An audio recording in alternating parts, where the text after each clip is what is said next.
क्या आप जानते हैं गणेश जी का जन्म कैसे हुआ और कैसे हुआ उनका नामकरण और महाभारत किसके द्वारा लिखा गया था? अगर नहीं तो ये वीडियो आपके लिए ही है। प्रिय श्रोताओं, आज हम सब जानेंगे कि कैसे महाभारत लिखने के लिए लिया गया गणेश जी का सहारा, जब ऋषि वेदव्यास जी को पड़ी जरूरत एक लेखक की। एक दिन स्नान पर जाने से पहले माता पार्वती ने नंदी को कैलाश पर्वत पर स्थित द्वार की रक्षा करने के लिए कहा। जल्द ही वहां भगवान शंकर आए और नंदी को द्वार से हट जाने की आज्ञा दी। अपने परम स्वामी की अवज्ञा करने में असमर्थ नंदी ने तुरंत भगवान शिव को महल में प्रवेश करने की अनुमति दे दी। देवी पार्वती नंदी के इस व्यवहार से आहत और क्रोधित हुई। देवी पार्वती ने अपने शरीर से हल्दी का लेप निकालकर उससे एक लड़का बनाया। उसके बाद उन्होंने मूर्ति में प्राण फूंक दिए। जब बालक ने अपनी आंखें खोली तो देवी पार्वती उससे बोली, तुम मेरे पुत्र हरेम्बा हो, मैं तुम्हारी माता हूँ और अब से तुम मेरी हर आज्ञा मानोगे। उसके बाद उन्होंने हरेम्बा को महल के द्वार पर पहरा देने को और किसी को भी अंदर न आने देने के लिए कहा। जल्द ही भगवान शिव वहां आए। हरेम्बा ने उन्हें रोका और महल में प्रवेश नहीं करने दिया। भगवान शिव हरेम्बा से क्रोधित हुए और उन्होंने नंदी को अभिमानी बालक से निपटने के लिए कहा। हरेम्बा ने नंदी के साथ साथ अन्य सभी गणों को भी पराजित कर दिया। भगवान शिव के क्रोध से घबराकर सभी देवतागण उन्हें शांत करने आए। उन सभी ने भगवान शिव को आश्वासन दिया कि वे हरेम्बा को समझाएंगे। उधर हरेम्बा किसी की कोई भी बात सुनने को तैयार नहीं था। इंद्र और दूसरे देवों ने बालक पर हमला किया, परंतु सभी पराजित हो गए। ये देखकर भगवान शिव ने अपने पुत्र कार्तिकेय को हरेम्बा से लड़ने भेजा। कार्तिकेय अपने भाई से लड़ना नहीं चाहते थे, परंतु पिता की अवज्ञा नहीं कर सकते थे।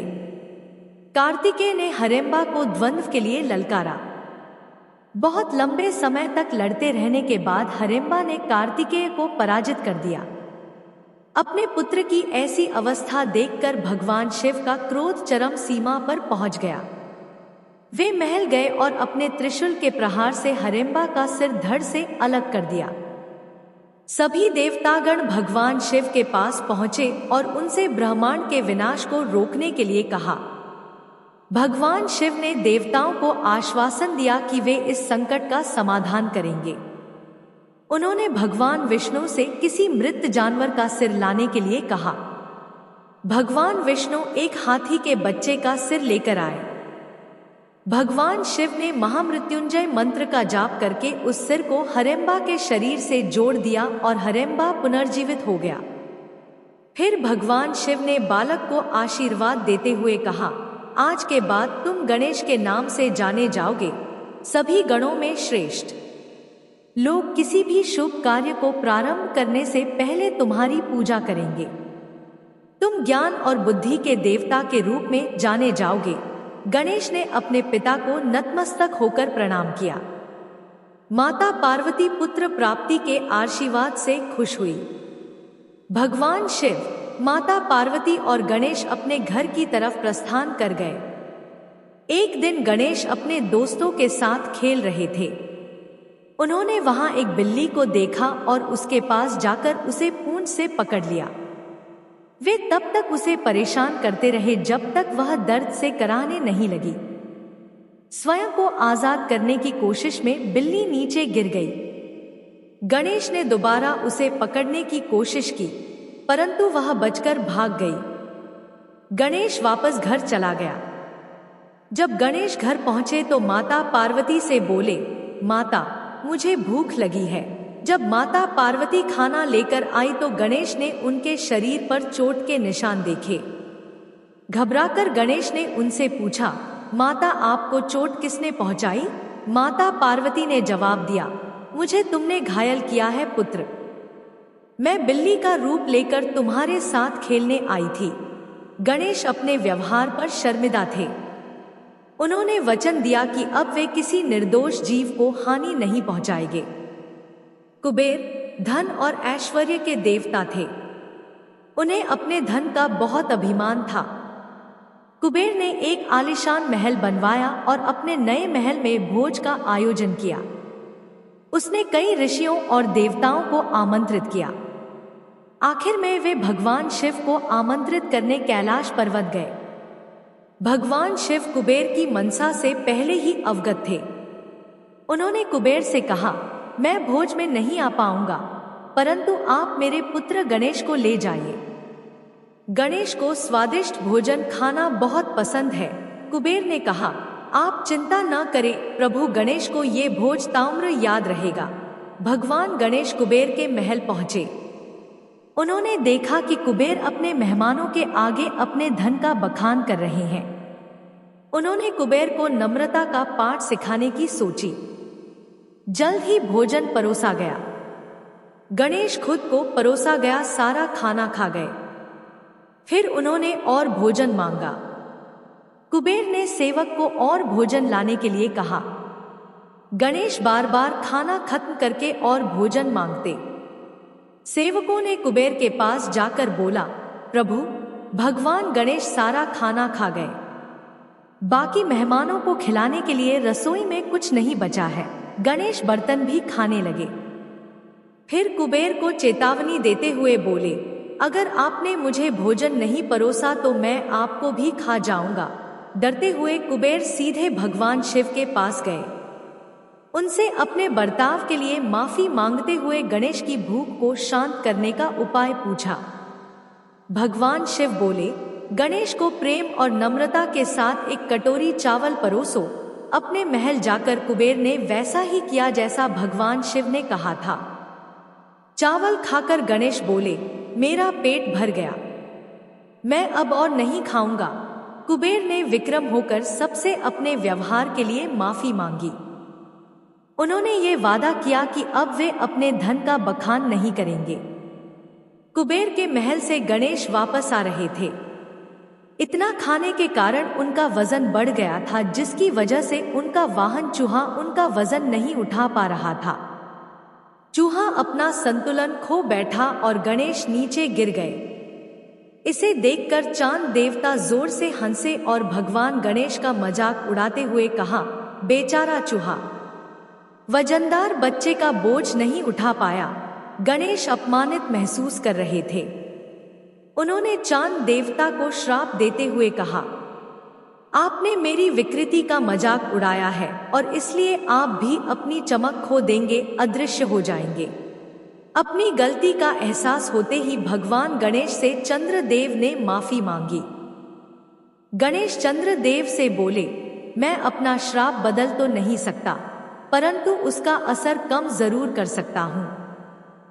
आप धीरे धीरे महीने में एक दिन के लिए अदृश्य हो जाएंगे, फिर धीरे धीरे फिर से अपनी चमक वापस पा लेंगे।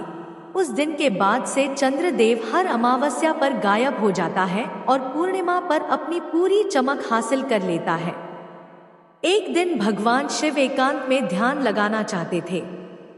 उन्होंने अपने बेटे गणेश को कहा कि किसी को उनके पास आने न दे। तभी साधु परशुराम कैलाश पर भगवान शिव से मिलने आए ताकि वे परशु नामक हथियार देने के लिए उन्हें धन्यवाद दे सके। परशु की वजह से वे कई राक्षसों पर विजय पा सके। परंतु गणेश ने कैलाश पर उनका रास्ता रोका और कहा, पिताजी ध्यान में लीन हैं। वे इस वक्त किसी से नहीं मिलना चाहते। यह सुनते ही परशुराम को गुस्सा आ गया। जल्द ही उन दोनों के बीच द्वंद्व शुरू हो गया। लंबी लड़ाई के बाद परशुराम ने परशु से गणेश पर प्रहार कर दिया।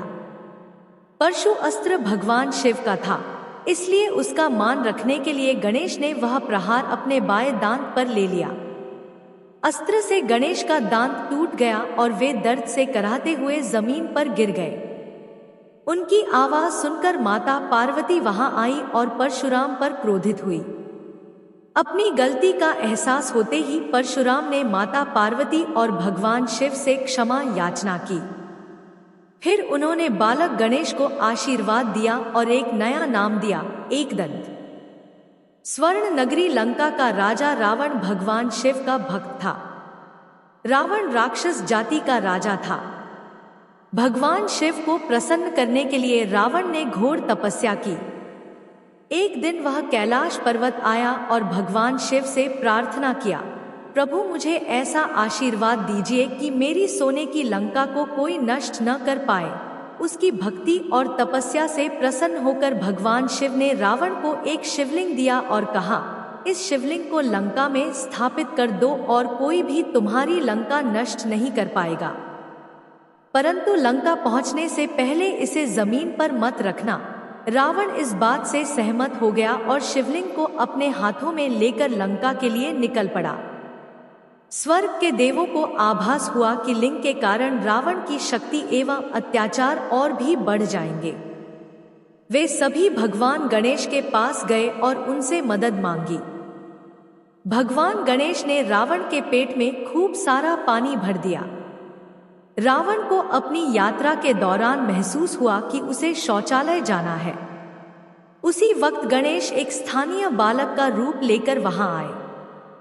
रावण ने बालक को बुलाकर कहा, मुझे अभी नहाना है, तब तक तुम इस शिवलिंग को पकड़ो और इसे जमीन पर मत रखना। बालक बोला, मैं इसे ज्यादा देर नहीं पकड़ सकता। जब मेरे हाथ थक जाएंगे तब मैं 3 बार आपको आवाज दूंगा। अगर आप नहीं आए तो मैं शिवलिंग को जमीन पर रख दूंगा। रावण बालक की बात मान गया और लिंग उसे दे दिया। योजना के अनुसार रावण के जाते ही बालक रूपी गणेश ने 3 बार रावण का नाम पुकारा और शिवलिंग को जमीन पर रख दिया। इसके बाद भगवान गणेश अंतर्ध्यान हो गए। जब रावण वापस आया तो उसे बहुत गुस्सा आया। शिवलिंग को उठाने की उसकी कोशिश बेकार हो गई। उसी स्थान पर एक मंदिर स्थापित हुआ जिसका नाम महाबलेश्वर है। प्राचीन काल से दक्षिण भारत में कोई बड़ी नदी नहीं थी। छोटी नदियां गर्मियों के मौसम में पूरी तरह सूख जाती थी, जिसकी वजह से मनुष्य और अन्य जीव जंतु पीड़ित होते थे। उनकी परेशानी को देखते हुए अगस्त्य ऋषि भगवान शिव के पास गए और उनसे मदद मांगी। भगवान शिव ने उनके कमंडल में थोड़ा सा गंगा जल डाला और कहा, आदरणीय अगस्त्य ऋषि, कृपया इस जल को अपने साथ ले जाए। आप इस जल को जहां गिराएंगे वहां से एक बड़ी नदी बहनी शुरू हो जाएगी। भगवान शिव को धन्यवाद देकर ऋषि अगस्त्य कैलाश से चल दिए। रास्ते में वे कूर्ग पर्वत पर विश्राम करने के लिए रुके। उन्होंने देखा कि गणेश अपने चूहे के साथ खेल रहे हैं। अगस्त्य ऋषि ने अपना कमंडल गणेश को देते हुए कहा, मुझे थोड़े विश्राम की आवश्यकता है, आप मेरे कमंडल को कुछ देर पकड़ लेंगे। गणेश ऋषि की मदद करने के लिए मान गए। ऋषि एक चट्टान पर ध्यान मग्न हो गए। वे जल्द ही गहरे ध्यान में चले गए। गणेश इंतजार करते करते थक गए। उन्होंने आसपास देखा। हर तरफ भयंकर सूखा पड़ा हुआ था। वर्षा न होने के कारण जमीन पर दरारें पड़ गई थी। सभी जीव बेहाल थे। गणेश ने अगस्त्य ऋषि का कमंडल उनके बगल में रख दिया। फिर उन्होंने खुद को कौवे के रूप में बदला और कमंडल पर चोंच मार दिया। कमंडल का पानी गिर गया। जल्द ही पानी की एक पतली धारा बन गई और फिर एक बड़ी सी नदी वहां से बहने लगी। पानी की आवाज से अगस्त्य ऋषि की आंख खुल गई। गणेश उनसे माफी मांगते हुए बोले, मुझे माफ करिएगा, मैंने आपके कमंडल का पानी गिरा दिया। मुझे लगा नदी बहने के लिए ये अच्छा स्थान है। ऋषि बोले, माफी मांगने की कोई जरूरत नहीं गणेश, आपने इस सूखी जमीन को फर से हरा भरा कर दिया। मैं इस नदी का नाम कावेरी रखता हूँ। एक दिन माता पार्वती और भगवान शिव ने अपने दोनों बेटों गणेश और कार्तिकेय को बुलाकर कहा, प्यारे बेटों, तुम दोनों अब विवाह योग्य हो गए हो। हम तुम दोनों को समान प्यार करते हैं, इसलिए यह निर्णय नहीं कर पा रहे थे कि किसका विवाह पहले करें। हमने यह फैसला किया कि तुम दोनों के बीच एक प्रतियोगिता होगी और जो जीतेगा उसका विवाह पहले करेंगे। प्रतियोगिता यह है कि आप दोनों को ब्रह्मांड के 7 चक्कर लगाने हैं और जो पहले यह कार्य कर लेगा उसका विवाह पहले होगा। भगवान गणेश और भगवान कार्तिकेय अपने माता पिता की बात मान गए। भगवान कार्तिकेय अपने मोर पर सवार होकर ब्रह्मांड की परिक्रमा के लिए निकल गए। भगवान गणेश जानते थे कि वे अपने वाहन चूहे पर बैठकर अपने भाई कार्तिकेय को नहीं हरा पाएंगे। उन्होंने अपने हाथ जोड़े और चूहे पर बैठकर अपने माता पिता की 7 बार परिक्रमा की। चिंतित होकर माता पार्वती गणेश भगवान से बोली, देखे आपका भाई ब्रह्मांड परिक्रमा के लिए निकल गए हैं, आप क्यों नहीं जाते? गणेश ने मुस्कुराकर जवाब दिया, मैं प्रतियोगिता जीत गया माता, अब आप मेरे विवाह की तैयारियां कीजिए।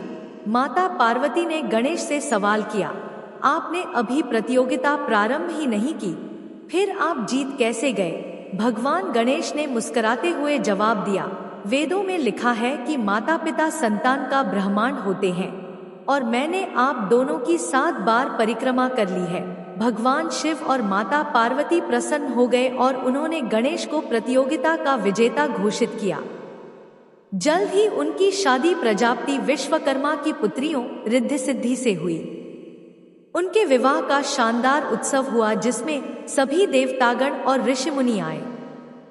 जब कार्तिकेय वापस आए तो ये देखकर हैरान हुए कि गणेश का विवाह हो गया है। अपने भाई के लिए वे काफी खुश हुए। हालांकि उनको लगा कि प्रतियोगिता गणेश ने नहीं उन्होंने जीती है। कार्तिकेय ने अविवाहित रहने का फैसला किया और क्रौंच पर्वत पर जाकर बस गए। वेद व्यास ऋषि ने महाभारत लिखने की सोची। उन्हें कोई ऐसा चाहिए था जो उनके कहे श्लोकों को लिख सके। वे भगवान गणेश के पास गए और उनसे मदद मांगी। भगवान गणेश उनकी मदद करने के लिए तैयार हो गए, परंतु उन्होंने एक शर्त रखी। वे वेद व्यास से बोले, मैं महाभारत तभी लिखूंगा जब आप लगातार बिना रुके श्लोक बोलेंगे। अगर आप बीच में रुके तो मैं उसी वक्त लिखना छोड़कर अपने निवास स्थान आ जाऊंगा। वेद व्यास ने बोला, मैं आपकी शर्त मानता हूं, परंतु आपको भी मेरी एक बात माननी होगी। आप श्लोक तभी लिखेंगे जब आपको वह पूरी तरह समझ आ जाए। भगवान गणेश ने ऋषि वेद व्यास की बात मान ली। ऋषि वेद व्यास को जब भी आराम चाहिए होता था वे कठिन श्लोक बोलते थे ताकि भगवान गणेश को उसे समझने में वक्त लगे। आखिर महाभारत की कथा पूर्ण हुई। वेद व्यास ने भगवान गणेश को उनके सहयोग के लिए धन्यवाद दिया। भगवान गणेश वापस अपने निवास स्थान चले गए।